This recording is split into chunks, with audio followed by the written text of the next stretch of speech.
Homélie du 30e dimanche de l'année liturgique B.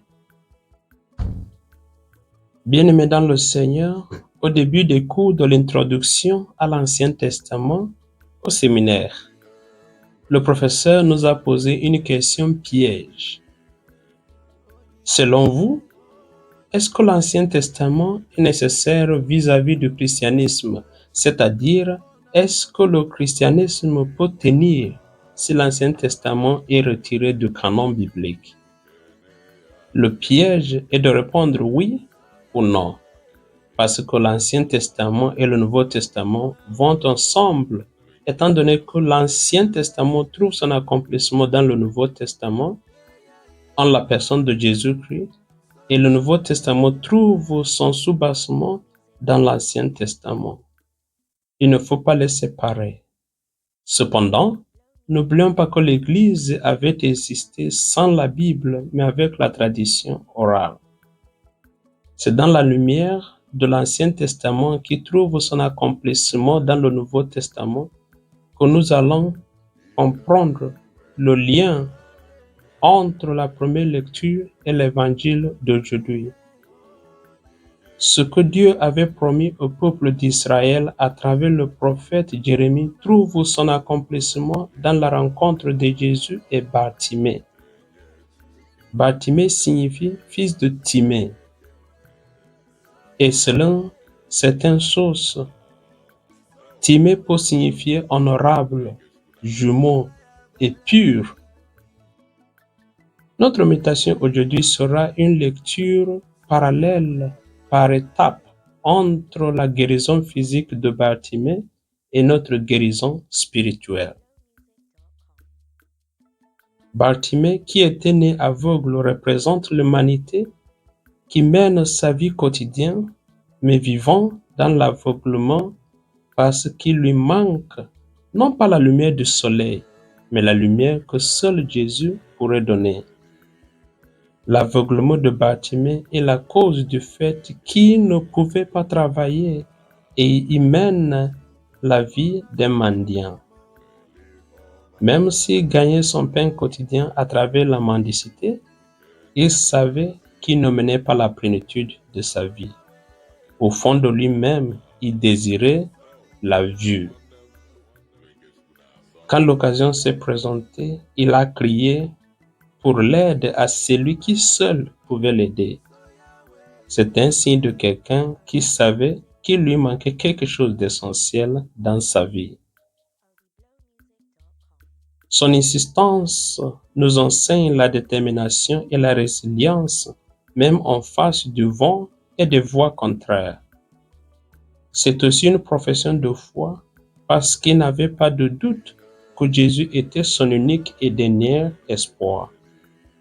Nous devons savoir qu'à chaque moment que nous sommes sur le point d'une rencontre décisive avec Jésus, l'ennemi surgit avec un nouveau barrage de tentations et des accusations en brandissant nos faiblesses et nos péchés, la voix de la peur et le découragement. La voix persévérante de cet aveugle nous interpelle aussi aujourd'hui où beaucoup de chrétiens se taisent en face de l'immoralité parce qu'ils se trouvent comme la seule voie. Majorité n'a pas toujours raison. Si tu es convaincu comme Bartimée, tiens bon et parle à haute voix. Voici Jésus, le fils de David, qui faisait la volonté de son Père céleste, comme un prêcheur péripatéticien qui n'oblige personne à le suivre. Bien qu'il vit que Bartimée était aveugle, il lui a quand même demandé « Que veux-tu que je fasse pour toi ?» Comme il avait demandé à Jacques et Jean le dimanche passé. « Que voudrez-vous que je fasse pour vous ?» C'est une claire indication que Jésus ne force sa volonté à personne. Il a laissé la liberté à Bartimée avant et après sa guérison. Cette liberté nous permet de participer à notre propre guérison. Chaque jour, Jésus parle à nos cœurs, mais il ne nous force pas. Quoi que l'on traverse dans la vie, il ne faut pas présumer que Jésus interviendra parce qu'il connaissait déjà. Oui, il connaît nos besoins, mais il voudrait que nous lui en parlions, nous l'invitions à cette situation. Crions à Jésus concernant cette situation de dépression que nous traversons aujourd'hui. Après sa guérison, après avoir reçu la lumière, Bartimée n'est plus retourné à son ancienne place. Il a suivi librement son Sauveur. Suivre Jésus signifie se mettre en route pour un autre endroit.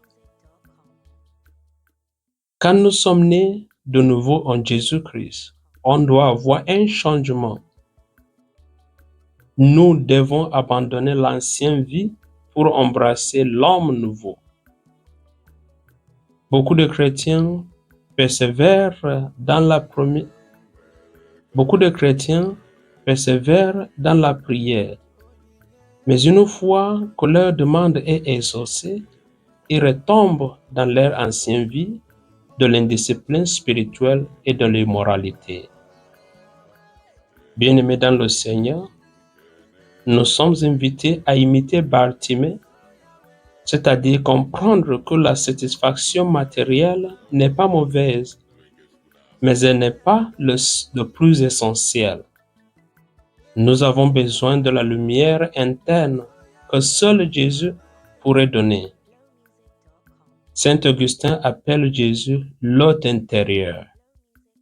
Avec Bartimée, nous apprenons à discerner ce dont nous avons besoin et le poursuivre, surmonter les distractions, et quand nous obtenons nos besoins, nous nous accrochons à cette discipline qui nous a aidés à l'obtenir.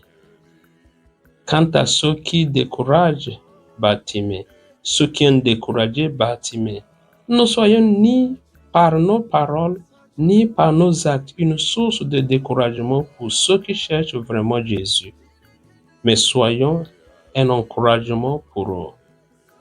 Normalement, de l'Ancien Testament jusqu'au Nouveau Testament, personne n'a rencontré Dieu et reparti de la même manière. Jacob avait rencontré Dieu, il avait rencontré l'ange de Dieu, et il s'est accroché en disant « Je ne te laisserai pas tant que tu ne me bénisses ». Beaucoup d'infirmes qui ont rencontré Jésus ont crié et ils ont reçu leur part de guérison. Toi et moi aujourd'hui, ne laissons pas Jésus passer sans obtenir notre part de guérison. Jésus demande à chacun de nous, que veux-tu que je fasse pour toi? C'est l'occasion de présenter clairement à Jésus nos difficultés, nos addictions, nos dépressions, nos faiblesses et tous nos soucis, car il est toujours prêt à intervenir. Jésus dit à Jean, dans le livre de l'Apocalypse, « Je me tiens à la porte et je frappe. Si quelqu'un ouvre, j'entrerai et je dînerai avec lui. » Bartimée a ouvert la porte à Jésus en l'invitant clairement. Faisons de même, nous aussi.